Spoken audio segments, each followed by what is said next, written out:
frying pan, combed his hair with a wagon wheel, died with a toothache in his heel. Get out of the way. Lo que están escuchando es Old Dan Tucker, una canción del folclore norteamericano y que comúnmente se usa para la sátira política. Una de las muchas historias sobre su origen afirma que fue compuesta por esclavos para un hombre muy apreciado por ellos llamado Daniel Tucker, que vivía en el condado de Elbert, en Georgia. Su tumba es una de las 3 atracciones turísticas de este estado. La segunda es Elberton Granite Museum. A pesar de lo pequeño que es Elbert, tiene poco más de 20,000 habitantes, diminuto en comparación con la más pequeña de las delegaciones que conforman Ciudad de México, apenas una quinta parte, es conocido mundialmente gracias a la producción de granito que popularmente lo posiciona como capital mundial. De ahí viene el material con el que se han levantado infinidad de monumentos en todo Estados Unidos, incluidos los héroes fundadores, los veteranos y los memoriales. Pero es la tercera atracción turística, también hecha de granito, la que ha pasado a formar parte de la cultura popular en todo el mundo.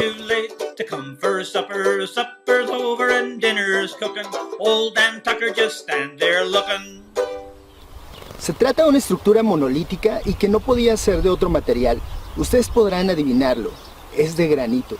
Consiste en 6 losas de casi 6 metros de altura, con todo el estilo de Stonehenge, pero con una antigüedad mucho menor, y su construcción se llevó a cabo por petición de un mecenas que utilizó el seudónimo de R.C. Christian en 1979 y que se ocupó de la compra del terreno, del material y la mano de obra.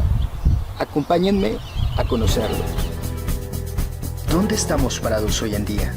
Las ventanas se han abierto para iluminar nuestro mundo y el interior de esta construcción a la que hemos llamado realidad se ha quedado casi sin paredes. Pero tenemos frente a nosotros una verdad que entusiasma más que la apariencia. Me gusta la palabra misterio, pero me gusta más todavía saber que todo misterio puede ser resuelto. Así me he acercado a la religión, a los fenómenos paranormales, a las otras realidades todavía invadidas por monstruos y fenómenos.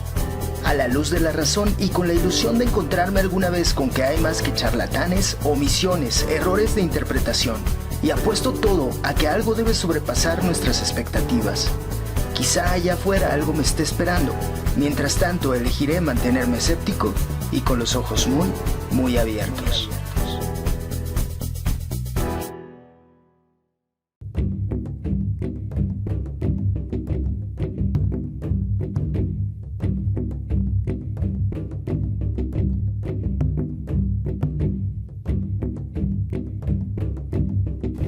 La escultura está ubicada a las orillas del pueblo, sobre la Guidestone Road, que ni siquiera es la carretera principal, sino una desviación hacia un pequeño terreno que alguna vez le perteneció al dueño de la granja que lo rodea. Contiene 10 guías o mandamientos cincelados en 8 idiomas modernos: inglés, español, suajili, hindi, hebreo, árabe, chino y ruso. Un mensaje corto en la parte superior que está escrito en lenguas antiguas: babilonio, griego clásico, sánscrito y egipcio antiguo. Todas ellas se encuentran alineadas según criterios astronómicos. A poca distancia del conjunto hacia el oeste se encuentra una losa adicional en la que pueden leerse notas sobre la historia y los objetivos de las Guidestones. Mantener a la humanidad bajo 500 millones, en perpetuo equilibrio con la naturaleza. Guiar sabiamente a la reproducción, mejorando la idoneidad y la diversidad. Unir a la humanidad con una nueva lengua viva. Guiar la pasión, la fe, la tradición y todas las cosas con la razón templada. Proteger los pueblos y las naciones con leyes y tribunales justos. Dejar a todas las naciones gobernarse internamente, resolviendo las disputas externas en una corte mundial. Evitar leyes mezquinas y funcionarios inútiles. Equilibrar los derechos personales con los deberes sociales. Valorar la verdad, la belleza, el amor, buscando la armonía con el infinito y no ser un cáncer sobre la tierra. Dejar espacio para la naturaleza. Dejar espacio para la naturaleza. Espacio para la naturaleza. Se escucha bien, pero para los creadores y difusores de hipótesis conspirativas, Detrás de esto se encuentran objetivos siniestros. Para ellos existe una élite alrededor del mundo que busca instaurar un orden mundial regido por leyes fascistas. Actualmente somos más de 7.000 millones de personas caminando sobre el mundo, y aunque cada 13 segundos se presenta un deceso, cada 6 segundos nace un nuevo ser humano. La cifra se ha multiplicado, por lo cual nos dicen, se debe reducir a la población por medio de esterilizaciones masivas, la promoción de la homosexualidad como algo aceptable, pero sobre todo a través de una campaña genocida con la que se acaba inmediatamente con cualquier oposición.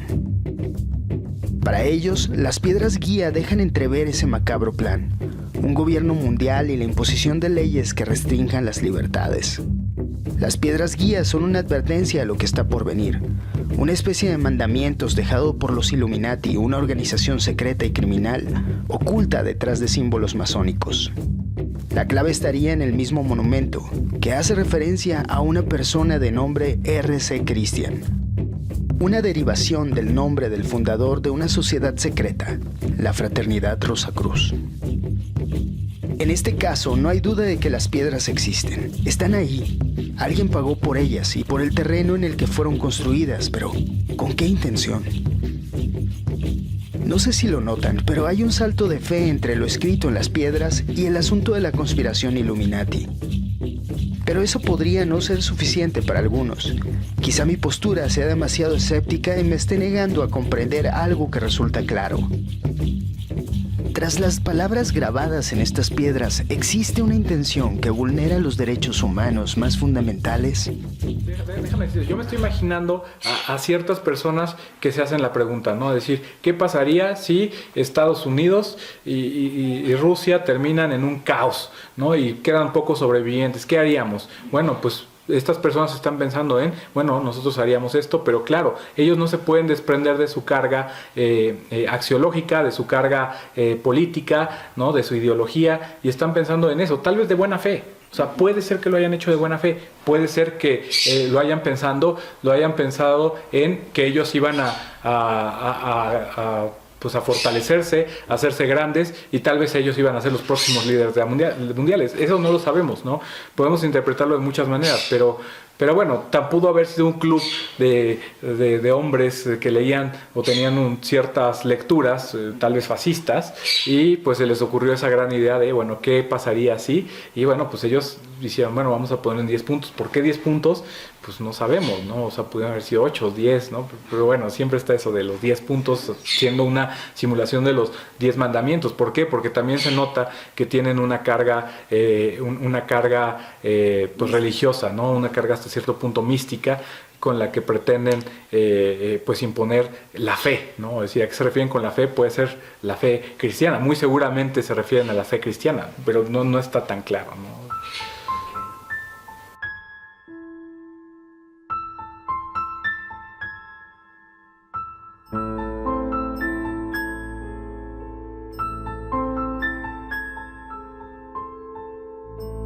El profesor Arellano tiene razón. Sí inquieta no saber quién pudo ordenar su construcción, y si lo supiéramos, podríamos acercarnos más a su intención. Pero una sociedad secreta de la cual depende la masonería y que se hace llamar Illuminati, ¿esconden los masones a un grupo que mueve los hilos del mundo? Pues la masonería es una institución filosófica, filantrópica, que busca el mejoramiento del ser humano por él mismo, por medio del estudio, del trabajo y sobre todo de conocerse a sí mismo. ¿Y es una sociedad secreta? Secreta lo fue, bueno, cuenta la historia que lo fue hasta antes de 1717, que es cuando la logia denominada los antiguos y los modernos se unen en Inglaterra para formar la Gran Logia Unida de Inglaterra. Entonces dejan la secrecía para poder tener, yo me imagino que la participación ciudadana que ahora le conocemos. Creo que todo ha ido evolucionando, la misma orden ha buscado evolucionar. Una vez que se da la globalización, nosotros éramos como una de las sociedades globalizadas desde hace bastantes años, y ahora lo que está haciendo, desde mi punto de vista y desde digamos, mi generación es de que se está saliendo de los templos. Primero porque no hay nada que ocultar. Increíblemente, si fueran, hay gente que entra buscando el secreto máximo y sale decepcionado porque dice, parece club de lectura, o sea, por favor. Bueno. Pero entonces, ¿cuál es el secreto? ¿Por qué ser una sociedad discreta?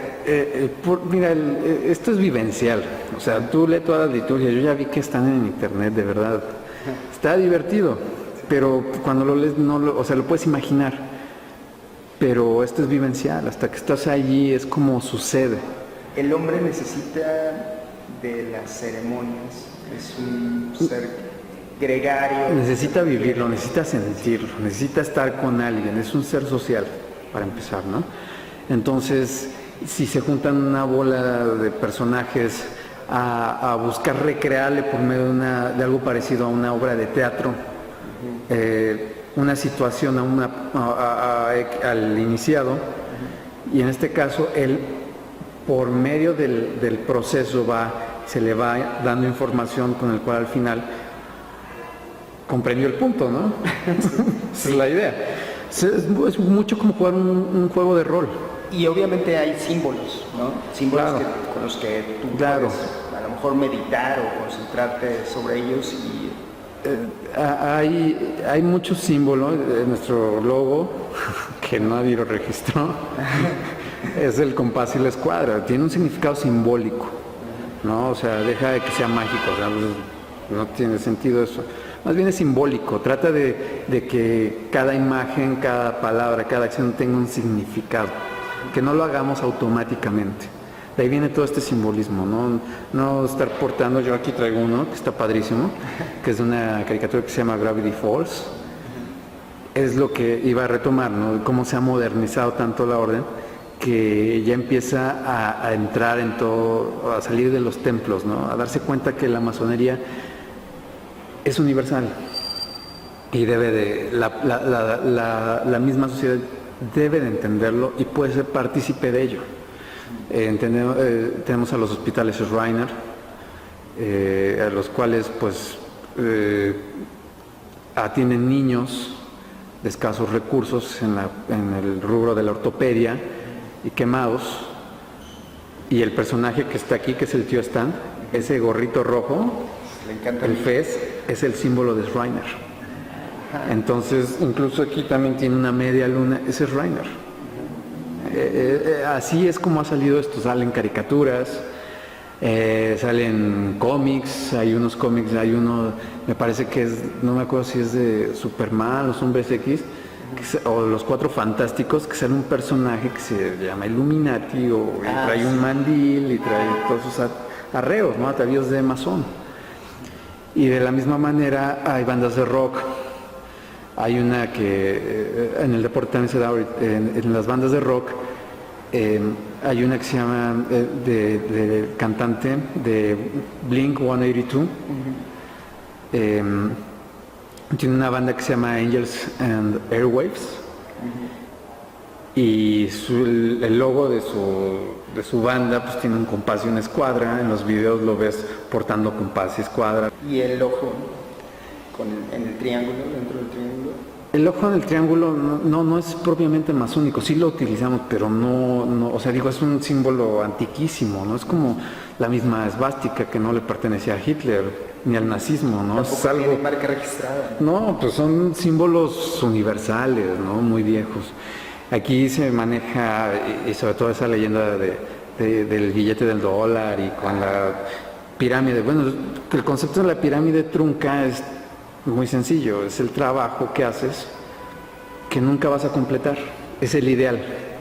Los ideales no siempre se cumplen, de hecho están hechos o diseñados para no cumplirse. Son el dedo que señala la luna. Sí, o sea, es como, o sea, algún día lo vas a lograr, ¿no? Esa es la idea.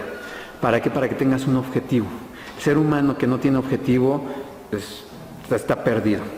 Y no hay nada más que hacer con ese tipo de personaje, ¿no? Todo el mundo lo sabe. En este caso, esa obra inconclusa, que nada más la va a terminar el gran arquitecto del universo. Por eso es la representación del triángulo en el ojo, la figura que todo lo ve. Cualquier persona puede formar parte de la masonería?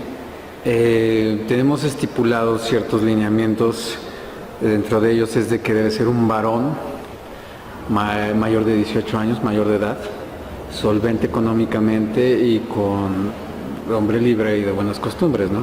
Que también hay que contextualizarlo, ¿no? Estamos hablando de unas reglas que se escribieron hace 200 años, o probablemente anteriores aún, y ahora, bueno, pues se han modificado, ¿no? No estoy seguro que se van a modificar del todo, pero sí entender de lo que estamos hablando, ¿no? Cuando se hablaba del hombre libre y de buenas costumbres, estamos hablando de que hace 200 años había esclavitud, para empezar, ¿no? Entonces, entendamos que también esto es historia. En Estados Unidos la gente afroamericana no podía hacerlo. Y porque, bueno, estaba este asunto, ¿no? de la esclavitud. Llega la emancipación, pero aún así hay mucha discriminación por todos lados. Y ellos forman sus propias logias.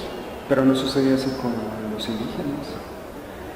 Pues no, aquí en México curiosamente no se les discriminó de esa forma, ¿no? Incluso entendemos que uno de los indígenas por excelencia en México que logró conformar la República, Benito Juárez, ingresa a las logias masónicas. Y ahí la historia es un poco confusa al principio, ¿no? Porque todos manejan de que Hidalgo fue masón y que Morelos, etcétera, ¿no? Hay registro nada más de Vicente Guerrero, por ejemplo, que él sí lo fue. Hidalgo no lo hay. Se ha hecho a base de mitos, ¿no? También se ha construido mucho de la historia, que es como cualquier historia de cualquier país, que a fin de cuentas se va conformando como una programación para poder entender o que las generaciones futuras comprendan lo que se desea que deban comprender, no lo que exactamente fue, ¿no? Entonces, sí, y eso nos hablan los libros de texto en todo momento. Hay unos buenísimos que tienen que ver mucho con la conformación de México. Con respecto a quiénes fueron los participantes y por qué participaron.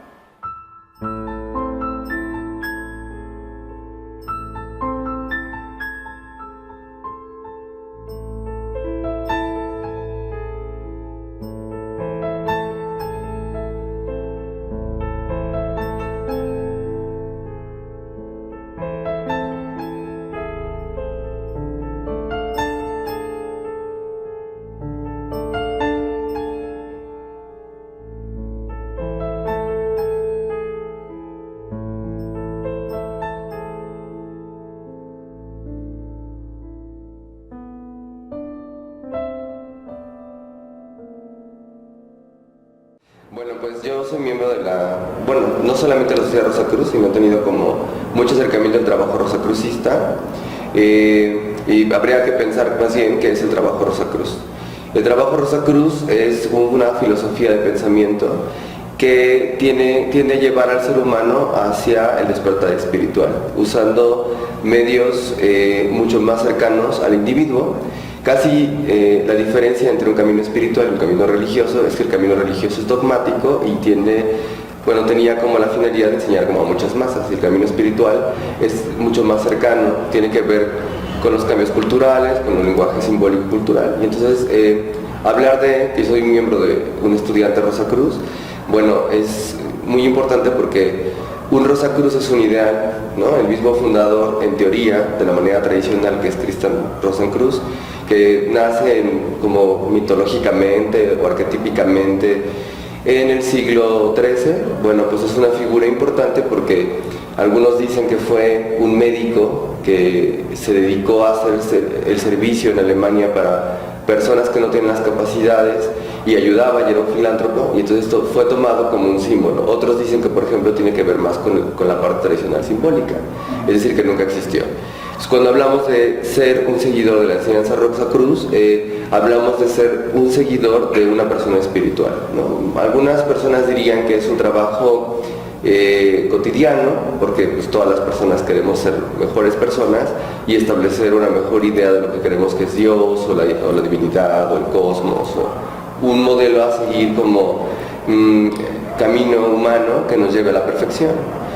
La cruz tiene 4 lados, representa al hombre, el cuerpo humano, representa la tierra, y la rosa representa el alma como aspiración, así como cuando uno huele una rosa y entonces la rosa es algo que queda intacto y después se secará y decaerá en vida, pero preserva literalmente un momento y un instante, una belleza, ¿no? Bueno, pues la aspiración romántica de los Rosacruces era el alma, es eso, es un instante dentro de nosotros en este cuerpo. Entonces, el emblema de la cruz y la rosa representan eso. Entonces, cuando hablamos de Christian Rosenkreuz, hablamos de alguien que representa algo, representa precisamente la parte filosófica que existía en ese momento, pues que era la cábala, que tenía que ver con cosas judio-cristianas. Entonces, pues es un buen ejemplo de llamarle a alguien cristiano, ¿no? Y Rosenkreuz, pues es hablar de un ser humano, un individuo que estaba buscando alcanzar la perfección de su cuerpo y la perfección de su alma o su mente.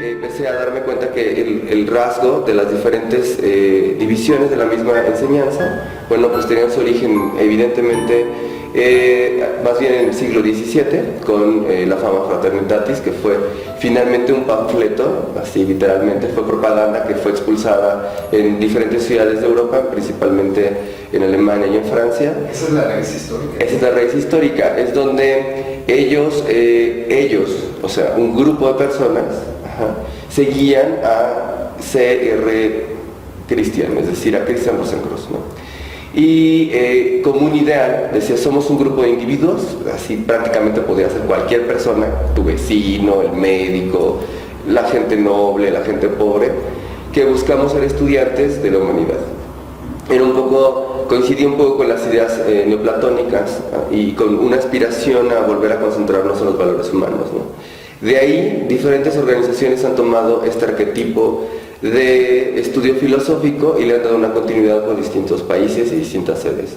Y entonces, emblemáticamente, la Rosacruz va a aparecer en distintos movimientos artísticos, movimientos filosóficos, movimientos sociales, que entonces pretenden alcanzar esta idea de el hombre perfecto, como un hombre que se reconoce dentro de lo individual y que se ve como un hombre distinto, pero reconoce que lo une es la vida, el amor y el progreso.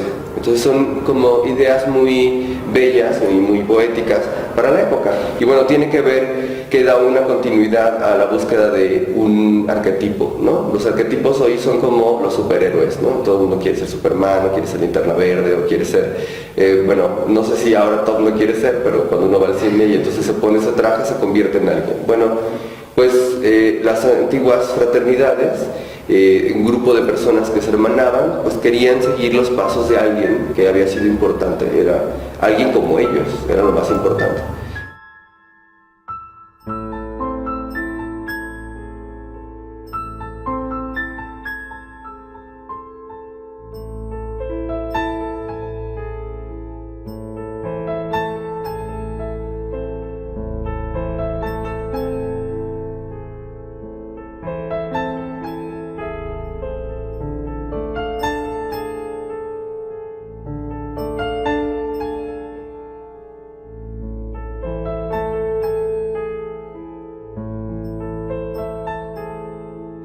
Bajo la idea de hablar esto en periodos donde algunos grupos eclesiásticos o algunos intereses políticos pues no veían bien la búsqueda de la libertad de esa forma, ¿no? O hablar de Dios de una forma mucho más individual, menos religiosa.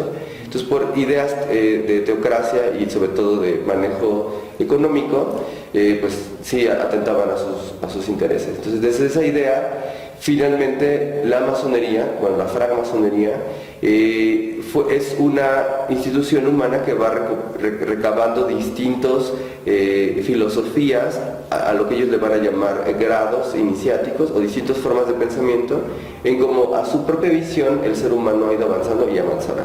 Tienen un modelo mnemotécnico para avanzar poco a poco a través de un aprendizaje simbólico. Dentro de esos grados hay un periodo dedicado a cristiano, que es decir, hay un periodo dedicado a lo místico, ¿no? A el hombre que se vuelve un místico, el hombre que se puede encontrar a Dios en una planta, en un momento epifánico o en un gran estudio, ¿no? En una tesis filosófica, porque el hombre se da cuenta en ese grado, que es el grado 18 para la francmasonería, pues que él mismo es Dios, ¿no? Que él a sí mismo se concibe como parte de lo que él cree que es la deidad o la divinidad. Entonces, claro que primero está este grado masónico y al mismo tiempo la fraternidad Rosacruz, es decir, los principios de la nueva era de la Rosacruz, empieza a gestar órdenes mucho más específicas hacia lo místico, porque la tradición masónica es una tradición hermana de la Orden Rosacruz, es decir, permanecieron durante mucho tiempo unidas, ¿no? Hay una tradición en medio de la que casi nadie habla, que vendría siendo la tradición que es la hermana de la tradición masónica y la tradición Rosacruz, a la cual se denomina la tradición martinista, fundada tradicionalmente por los Clos de San Martín y Martínez de Pascuali. Entonces, estas tradiciones es una mezcla de las enseñanzas masónicas que hacen individualmente al hombre moral y éticamente perfecto, como lo dirían ellos, es decir, buscan alcanzar un anhelo humano, como enseñar al hombre a dejar los vicios, la ignorancia, la frustración, el ego, ¿no? Hoy parecería un grupo mucho más psicológico, pero en los tiempos antiguos pues era más bien una forma de guiar a un grupo de personas a valores estéticos, a valores éticos. Pues te puedo contar que más allá de que es el nombre de un grado, que del rito escocés, que es el grado 18, tratamos de, o al menos como se me ha enseñado, bajarle mucho al misticismo, ¿no? Tratamos de ser más lógicos, tratamos de ir más a lo que, al desentrañar el simbolismo. Debemos recordar algo, si quiero hablar de magia, por ejemplo, ya no es necesario. ¿Por qué? Porque ya existe una traducción contemporánea a lo que antes se consideraba mágico o alquímico.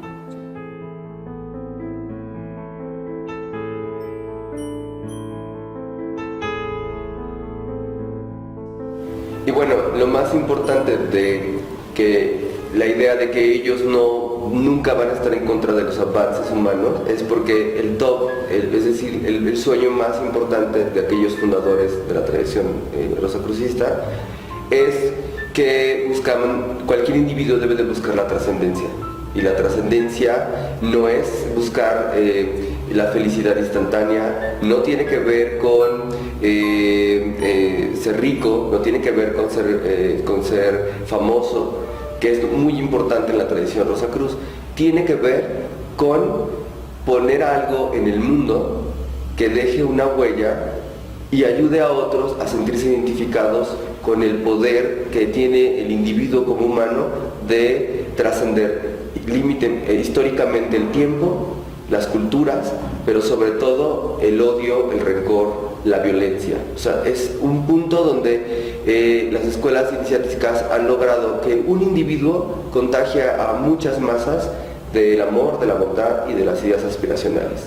Eso lo convierte básicamente en un Rosacruz.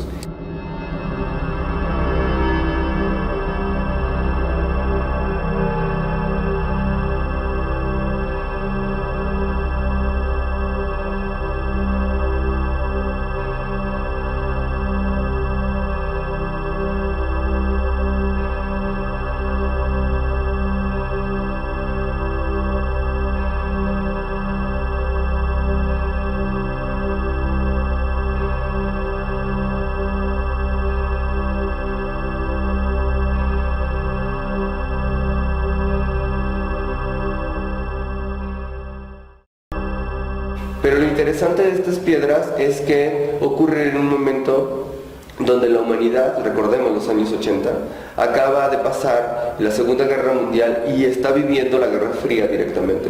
Entonces es un momento donde la humanidad ha estado pasando por un momento duro, y Estados Unidos en específico, como pueblo, está pasando un confrontamiento que lleva mucho tiempo de vivirlo. De pronto aparecen estas piedras que tienen 4 lados, que están dirigidas a los 4 puntos cardinales. Y en la puerta del sur tiene una abertura específica para mirar, es un pequeño orificio para mirar a la estrella del norte, la estrella que conecta con el norte. Y en otro orificio, es decir, el lado contrario, tiene una rejilla vertical donde puede entrar el sol, porque evidentemente está orientada hacia el este. Entonces, esto es una brújula, ¿no? Y tiene esa referencia histórica, es decir, es un monumento que está hecho para medir estacionalmente al Sol y a las estaciones alrededor de él. Es la Rosacruz. Sí, más bien, más que la Rosacruz, y esto es bien interesante por si lo quieren investigar, la primera vez que apareció la Forma Fraternitatis apareció en la tumba de alguien que nunca se encontró un cuerpo, pero que debajo de donde apareció estaba el rosetón de los vientos. Es decir, había una cruz equilibrada con 4 puntos cardinales, y a eso todo se le olvidó, ¿no? Solo vieron el manifiesto, pero apareció bajo una cruz, un contexto. Y entonces que esté ahí esta línea, que es la cruz con la cual podemos medir las estaciones, cumbre con un cimiento, es decir, con una tapa cuadricular también. Entonces es el 4 del 4 colocado sobre un 4. Y esa forma cuadrícula, vista desde arriba, hace perfectamente el símbolo de la Rosacruz. Es decir, es un rosetón y la cruz de 4 lados. Eso es lo más interesante de esas piedras.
Cada uno de los lados, cada una de las caras, simbólicamente de esas piedras, está hecho en un lenguaje que en los años 80 eran lenguajes que tenían muchísima demanda y que pertenecían también a lenguajes occidentales, desde el hebreo hasta el árabe, el hindi, inclusive el ruso. También es importante que esté el ruso ahí, porque son en teoría 8 lenguajes, pues porque están puestos en las 2 caras, divididas en 10 secciones, porque ahí vemos otro símbolo. Tiene 10 cosas que el hombre debería de preservar. Y si ya nos vamos a la idea de que evidentemente hablábamos de que los Rosacruces dejan un lenguaje plasmado ahí, bueno, pues hay unos lenguajes muy claros. Creo que el primero tiene que ver con poner atención al símbolo. Dice, estas piedras van a pasar para guiarnos a una nueva línea de humanos, ¿no? Y pues claro, porque entonces nos hace decir, estas piedras, entonces pon atención a toda la piedra, ¿no? Las segundas ideas tienen que ver como cómo llevarnos bien. Hay todo este tipo de situaciones, como hablábamos, la música, la pintura, todo ello también ha buscado mostrar de la manera más bien intencionada, por supuesto, cuáles son nuestros ideales. Y todos tienen que ver con la fraternidad, la evolución del hombre, el apego hacia los valores, ¿no? Que ahorita las cosas han cambiado bastante, pero eso fue algo que a nosotros nos metieron, no tenemos una moral masónica y siempre va, y es conservadora, deben de saberlo, es conservadora. Es conservadora, donde sí plantea que la familia sigue siendo el núcleo de toda sociedad y es con la cual se debe trabajar.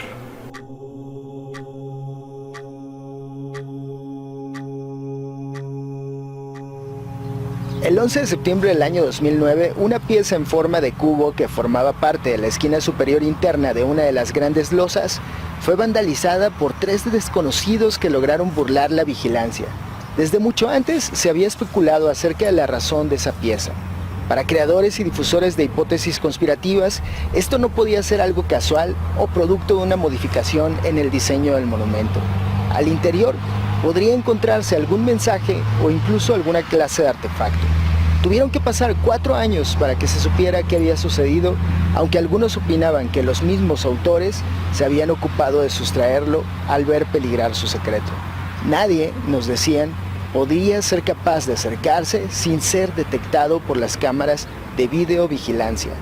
En realidad, sí los detectaron las cámaras. Quienes no pudieron verlos fueron los miembros de la policía de guardia en aquel momento. Los 3 individuos escaparon y no se supo de ellos hasta 3 años después, cuando la oficina del sheriff del condado de Elberton recibió una llamada anónima avisándoles que alguien tenía datos de la pieza desaparecida.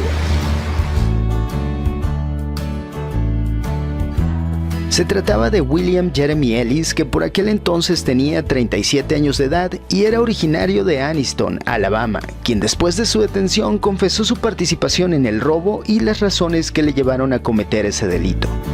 Inspirado por los creadores de hipótesis conspirativas, decidió acudir al lugar acompañado por otros 2 individuos de los que no mencionó nombres y extrajo el cubo esperando encontrar algo escondido.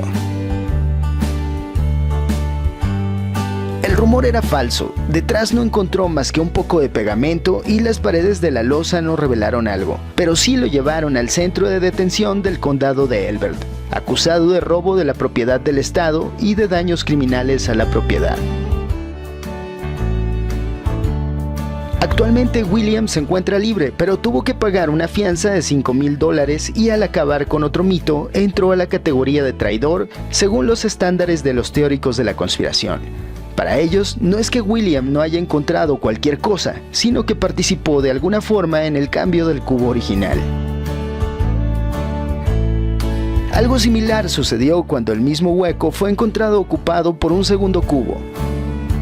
La historia que cuentan los teóricos de la conspiración está envuelta en intrigas. En algún momento del año 2014, muchas personas cayeron en la cuenta de que el espacio vacío ahora era ocupado por un cubo de granito nuevo y de mayor tamaño. Pero esta vez no era liso, sino que tenía grabados algunos números. A simple vista se podía ver un número 20 y el número 14.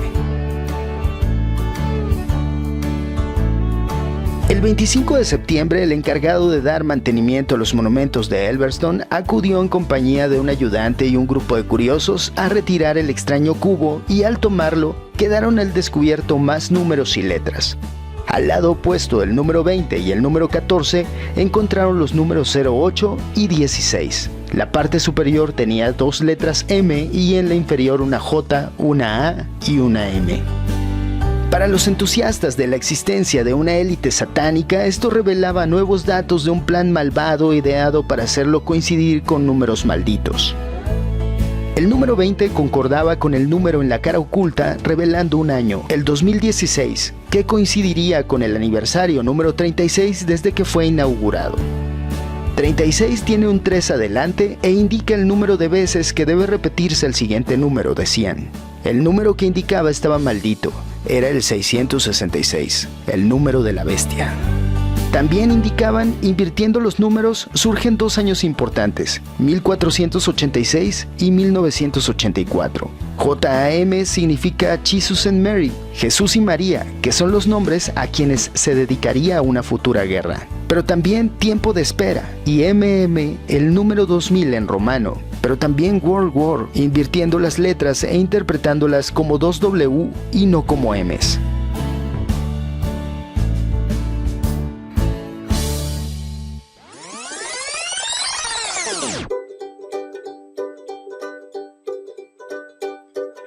Old Dan Tucker was a fine old man. Las suposiciones se volvieron cada vez más descabelladas. Invirtieron los números, también invirtieron las letras, sumaron y restaron, y en el proceso dijeron encontrar fechas que iban del futuro al pasado a la inversa en una serie de asociaciones libres y sin pies o cabeza, cada una más exagerada que la anterior. En algunos casos creyeron descifrar pactos y fechas de exterminios masivos y fines del mundo. Y claro, ninguna acertó. Prácticamente todas las fechas corresponden al pasado reciente. Pero ¿por qué habían quitado esa piedra y frente a todos la habían quebrado? ¿Era acaso otro símbolo que debían descifrar? Por supuesto que no. Y en realidad el enigma es bastante sencillo de explicar. Fell in the fire and kicked up a chunk. The big hot coal got in his shoe. Oh my God, how the ashes flew. Get it out of the way. Según las versiones oficiales, el sheriff Scarborough descubrió un video en YouTube que parecía resolver el problema. Y no pertenecía a un blog sobre conspiraciones, sino a una boda. Una pareja de Florida se había casado en aquel lugar un año antes y a los pies del monumento. El nombre de él es Michael Mazzanelli. Por sus iniciales es MM, y ella es Jennifer Ann Mazzanelli, o lo que es igual, JM. Se casaron el día 16 de agosto, el 1608, 0816 según la secuencia en inglés, y el 2014 o 2014 celebraban el primer aniversario. En conversación salieron a la luz datos interesantes y que parecen completar el panorama, y que además, hasta donde sé, no son conocidos en Iberoamérica. Algo que me tomó por sorpresa fue que me dijera que William Ellis y él se habían conocido durante su primera visita a la zona. Intercambiaron puntos de vista y Michael se ganó su confianza. Al parecer, Will no tenía idea de qué hacer con aquella pieza. No había algo especial en ella, era solo un cubo de roca. Pero Michael sentía curiosidad, así que lo convenció de que se viera nuevamente y que lo llevara consigo. No me queda claro si alguien lo delató o si de verdad el sheriff le había estado siguiendo los pasos, pero fue ese día cuando lo detuvieron. Fue precisamente eso lo que le llevó a colocar un nuevo cubo, esta vez con su historia personal reducida a unos cuantos números y letras. Era una idea romántica en muchos sentidos. En esa ocasión no hubo sanción de cualquier tipo porque el cubo simplemente fue colocado en el monumento y no causó daño alguno. Simplemente lo tomaron y lo destruyeron. Pero eso sí, los partidarios de las hipótesis conspirativas no se dieron por vencido y quisieron seguir suponiendo que durante el 2016 se acabaría el mundo. Pero para Michael, la idea es otra. En sus propias palabras, hay un estigma siniestro sobre las guías y quería mostrar al mundo, el mundo espiritual, que no teníamos miedo de él. No tenía ni idea de que estaría literalmente mostrando al mundo, a la tierra, lo mismo, me dijo. ¿Crees que las piedras esconden algo siniestro?, le pregunté. Si es siniestro o no, depende del lado de la historia en la que estás parado. Igual que la cruz de la crucifixión. ¿Era siniestra o parte indispensable de un plan mayor? Me sorprendió que aún con lo que había presenciado, con lo que estaba viendo que sucedía con los teóricos de la conspiración, de que incluso creyeran que él mismo no existía, o que era parte de un plan macabro para ocultar una inalcanzable verdad, siguiera siendo creyente. Cuando le pregunté su opinión sobre las teorías de la conspiración, me dijo lo siguiente: la conspiración es el plan de algunos para hacer algo a los demás, y la teoría es una idea sin evidencia. Pero que hay suficiente evidencia para demostrar que hay una conspiración que se está planeando contra la humanidad, y que está siendo impulsada por un líder mundial en un nuevo orden mundial. Las Guidestones para él serán los nuevos 10 mandamientos para esta época de la historia.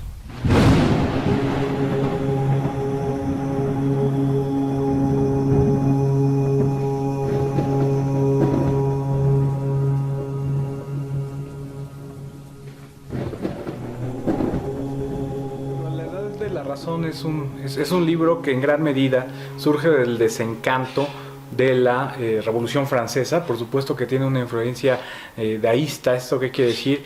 que el daísmo lo que buscaba era una especie de racionalización de Dios, buscaba una especie de libertad religiosa, pero siempre va a estar la idea de religión, es decir, no va a ser un ateísmo, sino una simple racionalización de Dios, es decir, todavía se legitima el hecho de la existencia de Dios, y por supuesto que va a ser un libro que va a ser una influencia muy destacable para ciertos grupos, por ejemplo los masónicos. No podría afirmar, no me atrevería a afirmar que el libro de la Edad de la Razón es una especie de conspiración de los derechos humanos. Simplemente, bueno, pues al tener los derechos humanos orígenes en la Revolución Francesa, ¿no? Y pensar en los derechos del hombre y del ciudadano en el contexto europeo, ¿no? De 1700, a finales de 1700, ¿no? Y ahí yo podría afirmar que efectivamente pues tiene ciertas vertientes, pero la idea de los derechos humanos es una construcción meramente occidental, ¿no? Es una construcción meramente occidental que pues hay que tomar o asimilar con mucha precaución, ¿no? Porque no necesariamente esos principios de universalidad son verdaderamente tan buenos como nos dicen que son, ¿no? Es decir, también a través de los derechos humanos se violan derechos humanos, ¿no? Por ejemplo, pueblos indígenas que por sus relativismos culturales no comparten las ideas occidentales de esos derechos protectores de la dignidad humana de las personas que están occidentalizadas hasta cierta medida. Entonces, bueno, que si conspira o no, pues no diría necesariamente que sea el objetivo primario, pero por supuesto que sí reniega de los orígenes de los derechos humanos, que es la Revolución Francesa.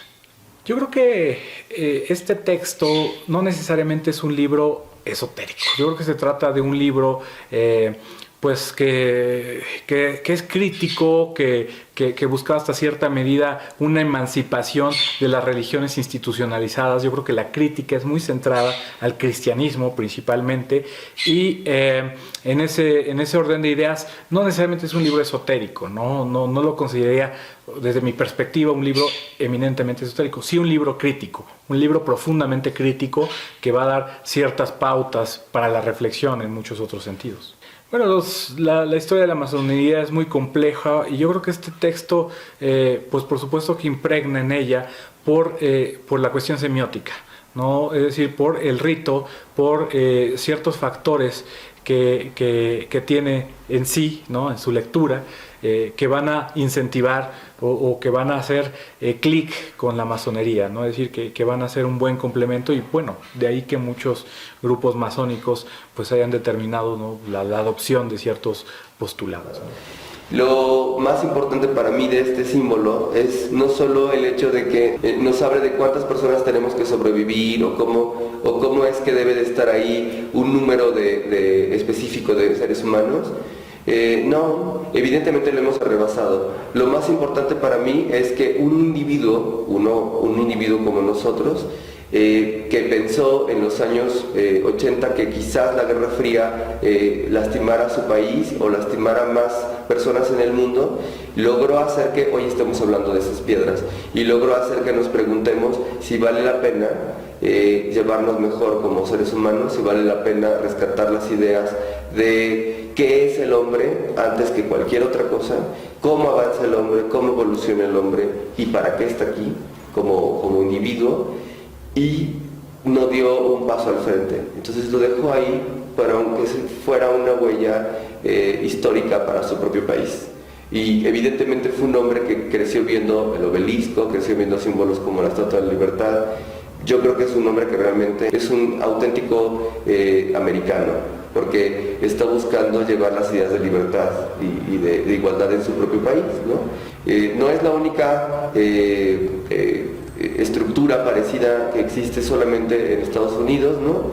Pero es la más importante porque en esa época fue la primera. La utopía mayor es de que el ser humano sea libre. Esa es la utopía mayor. Y pueda vivir en una fraternidad, ¿no? No sé si se pueda lograr, y debemos entender que así fue fundado los Estados Unidos de América. Ya torció el rumbo, eso todos lo sabemos, ¿no? Y está hasta históricamente, hay quienes ya definen desde tal presidente se fue todo al caño, ¿no? Y ya no es lo que los padres fundadores soñaban. Y lo mismo sucede con todo, ¿no? Termina pervirtiendo porque el ser humano tiene esa capacidad. Tiene la capacidad de de aunque vea que, como dije hace rato, esté bien, esté tranquilo, se busca un problema, ¿no? Se busca un porqué, se pica el sol. El nuevo orden mundial fue hace 200 y tantos años, ¿no? Durante esta revolución. ¿Por qué dices eso? ¿Por qué dices eso ya fue? Porque eso ya existió, o sea, date cuenta, no es ningún secreto, antes cómo se vivía, antes de todos estos movimientos libertarios, ¿no? Estamos hablando de una época completamente... ¿Pero qué es el nuevo orden mundial, por ejemplo? ¿Es una expresión? Se buscó una institución? ¿Qué es? Es como ese... Fue abrir el conocimiento, ¿sabes? Fue el ya no retenerlo. Antes el conocimiento siempre ha sido el saber es un poder, ¿no? Ante las personas que no lo saben, que lo desconocen. Entonces, en este caso se dijo, ¿saben qué? Pues todos podemos ser libres de saberlo.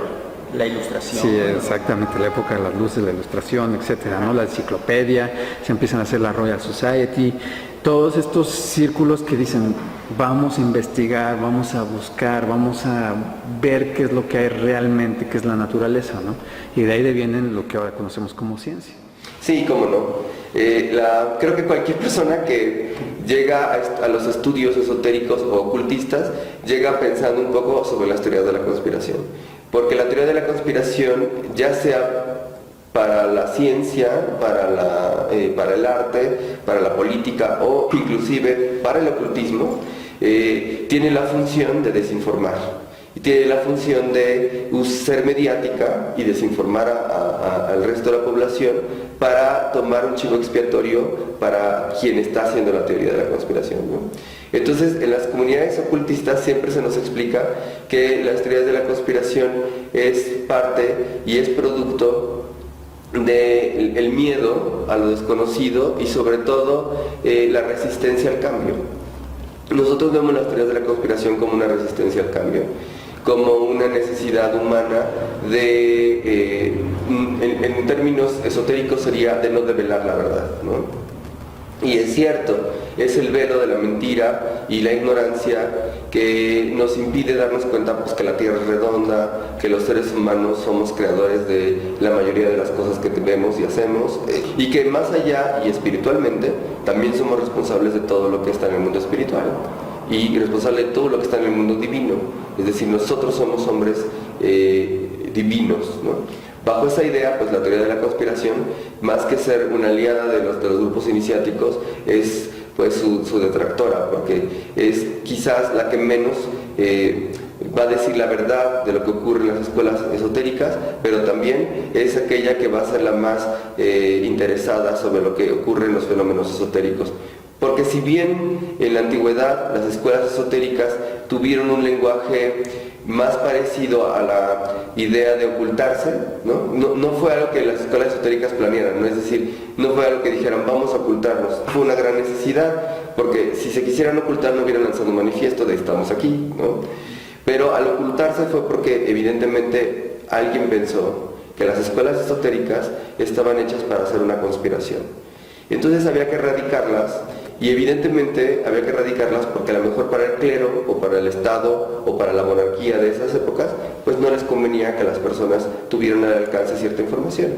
Hoy en día creo que han cumplido su función, ¿no? Hemos servido o han servido a las escuelas esotéricas y ocultistas para que las personas se pregunten qué pasa con eso, ¿no? Y también para que cuando lleguen a las verdaderas escuelas de misterios, les digamos o les digan sus líderes o bueno, sus filosofías, todo está en ti. Hazte responsable de lo que está pasando contigo y hazte responsable de tu vida, que es la más importante de todas, ¿no? Y por consecuencia crea un servicio por los demás, es decir, ten una visión filantrópica y empática por el resto de los tuyos, que es la única raza que va a existir. Ese tema inunda las redes, ¿no? Sí, es moda, está sí, increíble. Es moda. Ajá, pero mucha gente se la toma en serio. Es la mejor propaganda que nos han hecho en la vida. Es la pregunta que te iba a hacer. ¿Se sienten discriminados?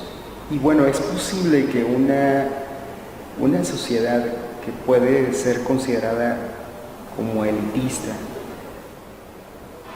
puede sentirse también discriminada?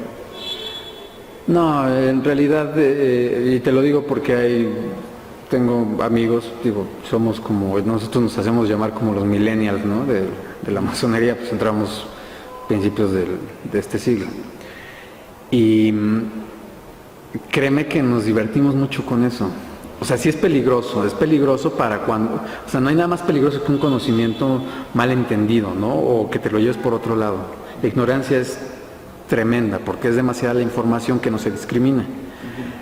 Si se fanatiza, estamos en problemas. Porque me llegó a tocar incluso en la universidad que había un chico que no sé en qué estaba metido y un día me empezó a decir, yo te vi salir de la logia y eres masón y eres un mago negro y estás robando la energía. Y yo así, ¿en serio? O sea, ¿en serio? O sea, ¿para eso veniste a la universidad para hablarme de magos negros? O sea, no sé, son... O sea, ¿tú me juras que no has visto un reptiliano? Yo te juro que nunca he visto muchos cocodrilos huevones, pero somos humanos, somos como cualquiera, ¿sabes? O sea, y aún así, o sea, imagínate si fuera cierto, ¿crees que vamos a tener un acceso en un primer grado a un reptiliano? O sea, hazme el favor, o sea, es absurdo, está padre, como a mí me encanta la cuestión de la ciencia ficción, pues, me dedico al arte, a todo ello. Pero más bien yo creo que sí hay gente, y valga la expresión, espero que sea un canal donde pueda expresarlo tal cual, pero no se necesita ser un reptiliano para ser un hijo de puta, de verdad que no. Hay gente que lo es porque es parte de su formación, ¿no? Desde niño. Entonces, bajo esa idea, la conspiración busca siempre usar lo que no entiende bajo su propia visión. Y entonces se crea una verdadera, inclusive una verdadera nuevas escuelas, como lo es la New Age, buscando dar explicaciones a todo lo que no entiende, ¿no? Es muy humano. Pero el problema de eso es que si realmente, si existiera una conspiración en algún grupo o en algún país, pues es quien ha creado la conspiración, el verdadero precursor de estas conspiraciones, vaya, ¿no? Porque le es incómodo saber la verdad, le es incómodo saber lo que está a la vista de todos los demás, lo que es comprobable, lo que es visible, lo que necesita eso. Algo comprobable, algo histórico, algo visible. Entonces, si no tiene estos tres factores, probablemente va a pensar que está cayendo en una conspiración, porque no está satisfaciendo lo que se ha dicho que no se puede comprobar.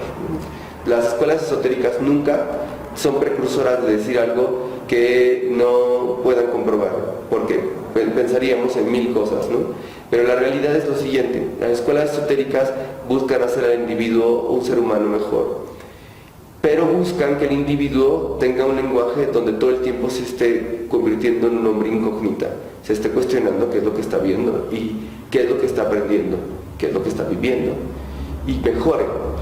Sin embargo, habrá otras escuelas mucho más cercanas a la New Age y a otros caminos que esto no les funcione, y entonces les funcione más quizás pensar que las piedras están ahí porque algo ajeno a sí mismo los puso, y entonces algo que está más allá de su alcance debe de estar en contra de él.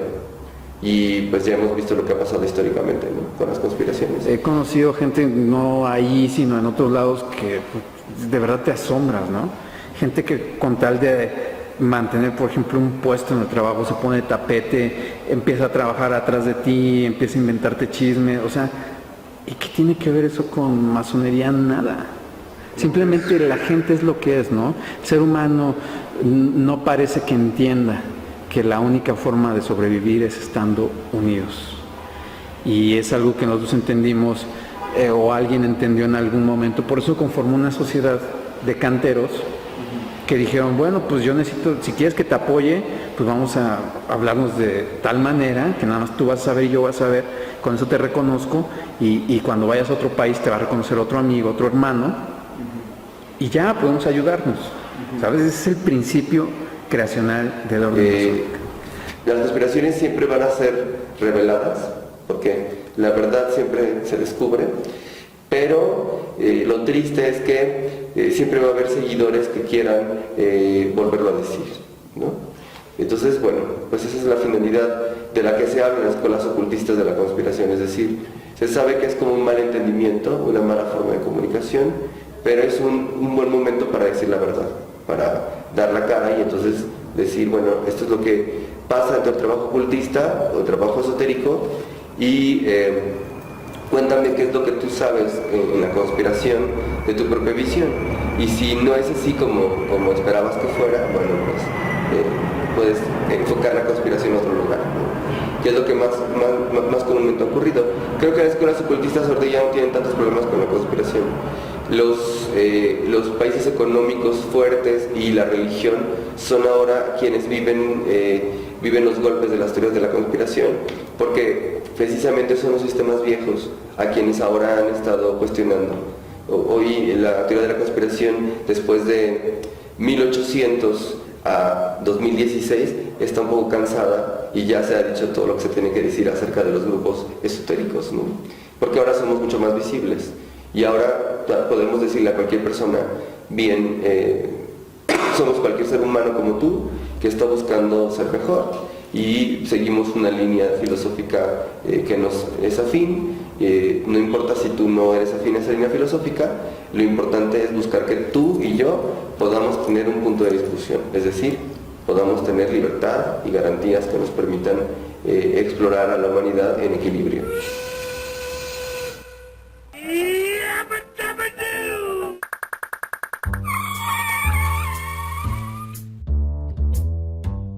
¿Queremos una suposición más aceptable? Pues les hablaré sobre la más adecuada y que ha vuelto a mí una y otra vez a lo largo del tiempo que he dedicado a este trabajo. La historia de las piedras guía y del condado de Elbert me recuerdan más no a la de un grupo misterioso que busca conquistar al mundo, sino la de Piedradura, la ciudad en la que vivían los picapiedras. El condado de Elbert fue así durante la planeación del monumento. Pedro y Pablo trabajaban en la cantera de un poblado próspero típico de los Estados Unidos, cuyas vidas giraban en torno al núcleo familiar, a los valores tradicionales y a la caridad. Incluso asistían a una logia masónica, los Búfalos Mojados, y no podían dejar de estar ahí porque eran obreros y sobre todo porque trabajaban en la construcción. ¡Silencio! ¡Silencio! Les suplico un momento su atención. El comité ejecutivo se complace en anunciar su gran junta anual de los hermanos Búfalos Mojados y como en años anteriores habrá un baile de disfraces. Todos los que acepten digan sí.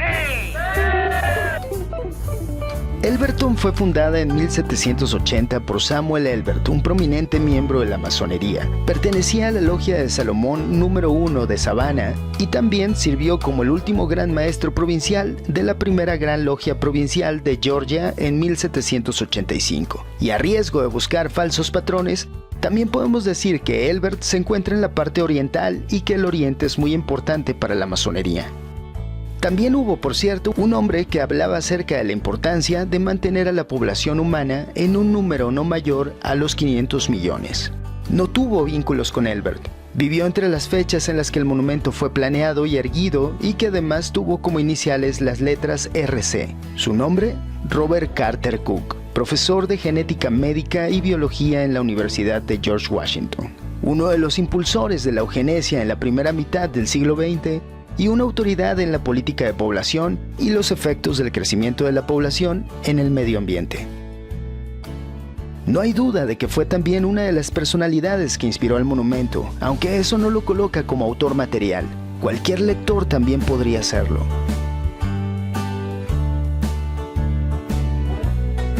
Lo mismo sucede cuando se intenta vincular a Ted Turner, fundador de CNN y gran conocedor de temas medioambientales y de sobrepoblación, que en muchas ocasiones parece coincidir con el texto de las piedras guía, pero de ahí a vincularlo con el monumento, también hay un salto de fe. Algunos dicen que es un masón porque pertenece a la Orden de Malta, pero la Orden de Malta no es masónica, sino católica. Solo hay 2 personajes vinculados directamente a RC Christian, y estos fueron Joy Finley, el socio mayoritario de Elberton Granite Finishing Company, que dijo haber atendido en persona a RC Christian, y Wyatt Martin, el banquero, es decir, el encargado de hacer el monumento y el encargado de gestionar los recursos. En la historia que nos cuentan falta un dato que resulta curioso. Ambos fueron muy buenos amigos. También ambos eran masones y vivían muy cerca del monumento. Si queremos una suposición más viable, aquí la tenemos. No sería descabellado pensar que ambos fueron las 2 cabezas más grandes del misterioso RC Christian.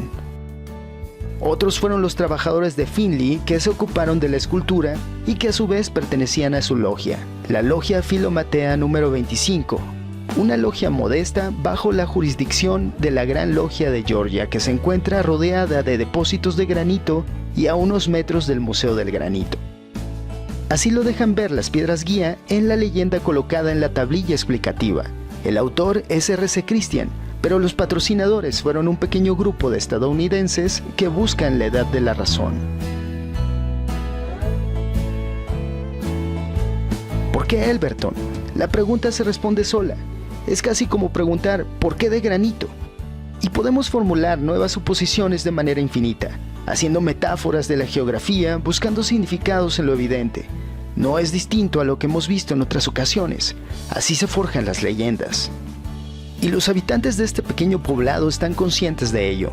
Por eso no les resulta molesta la presencia de visitantes.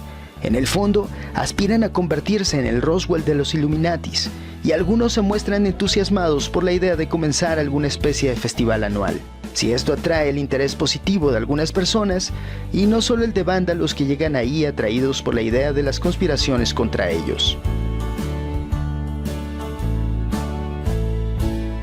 Pero si queremos conocer la historia objetiva detrás de la leyenda, lo único que hay que hacer es ir desde lo general a lo particular, retroceder en el tiempo hasta el último eslabón de toda la cadena, pasando entre suposiciones y hechos hasta alcanzar el origen o al menos el último rastro evidente. A esto es a lo que se le conoce como método deductivo. Toda idea anterior no es más que la construcción poética que muchas veces no alcanza siquiera la categoría de hipótesis. En una investigación profesional se debe trabajar con varias hipótesis y no se debe estar comprometido con una sola. Los creadores de hipótesis conspirativas suelen topar con pared por esta causa. Desde el comienzo están comprometidos con una idea, y para que esta idea prospere necesitan apoyarse de suposiciones que, de no pasar las pruebas, requieren de nuevas suposiciones. Esto crea monstruosos paquetes de ideas que después resulta difícil desenredar. La complejidad de estas construcciones lleva a pensar a los entusiastas que reflejan su realidad. Esto puede tener varias explicaciones: una necesidad obsesiva de buscar patrones aleatoriamente, una mala o nula comprensión de los métodos de investigación, o el compromiso con una determinada fe o ideología, pasando por el problema moral o ético que puede resultar de haberse comprometido con una idea equivocada. En este punto, enfrentarse al hecho de que nos hemos equivocado, para algunos puede resultar ofensivo e insuperable.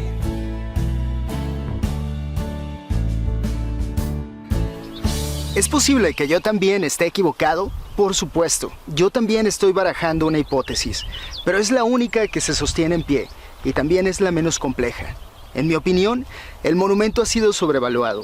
No es el más estético o el más interesante que se ha hecho usando el lenguaje masónico. Y hablando de lenguaje, seguramente se han dado cuenta de que hice a un lado varios puntos importantes. Lo he hecho intencionalmente. No hablamos acerca de esa propuesta, un lenguaje universal, tampoco del número de pobladores sugeridos por las piedras guía, y ahora de esos otros monumentos con simbología masónica. Y no lo hice por una razón muy simple. Excedería por mucho el tiempo de este video. Será necesario volver otra vez desde donde nos hemos quedado para realizar un trabajo que valga la pena. Pero ya no nos ocuparemos de los Estados Unidos, al menos no de manera directa. Se ha escrito y documentado mucho acerca de la masonería en este país. Volvamos a nuestro punto de partida, a raíces mucho más profundas y a nuestros propios países. Por eso elegí concluir aquí en el Paseo de la Reforma de la Ciudad de México. Los que vivimos en esta ciudad pasamos de largo sin apreciar su belleza. Quienes observan con atención se habrán dado cuenta de que entre las estatuas que franquean el camino no existen figuras femeninas. Eso tuvo una razón. Originalmente aquí debió haber solo héroes masónicos. Si observamos con atención, algunas poses parecen típicas de la masonería. No teníamos que ir tan lejos para encontrarnos con esas partes nebulosas de la historia humana. Latinoamérica tiene una historia llena de traiciones, intrigas y conspiraciones que cualquier teórico de la conspiración soñaría conocer. Una historia sobre la que tendremos que volver más adelante.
Bueno, pues la tradición Rosacruz habla más de explorar la mente.